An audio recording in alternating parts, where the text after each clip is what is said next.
Hello all. I wanted to make a short video of how I have set up APIC water 5-stage water filter. Look at this home. There is no faucet at the top. Faucet is missing. And then I have not drilled the hole also. Okay, no holes drilled. So how did I do that? As usual, the incoming water I connected to this 5-stage water filter.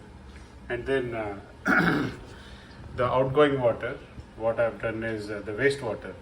Basically, look at this. Instead of drilling the pipe, this is apartment. We are not supposed to drill the pipe. So what I've done is, this pipe is coming all the way up. And look at this. I'm just leaving it the sink. Okay. The water will drip until the tank fills. After the tank fills, it will not drip. So that is the first part.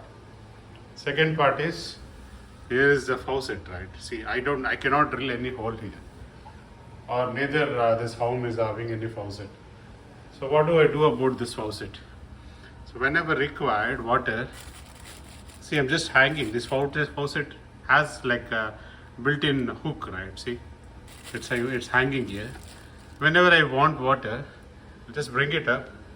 For example, for any kitchen cooking or whatever, or to fill the water, here is a mug, check, okay? Just put it in, turn it on, collect as much as water you want, and then stop it, and then keep it back. Hook it back here, then keep it back. That's it. So the big advantage here is, you don't have to struggle carrying the water from a Walmart or any other place, gallons and gallons of heavy water. A big advantage. And then you're not drilling any holes here to remove the residual water. Residual water is going to the sink only. No drilling of holes.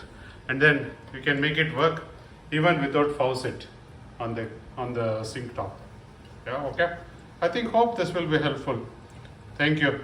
So if you are living in apartment homes, I think this tip is going to help you a lot. Bye.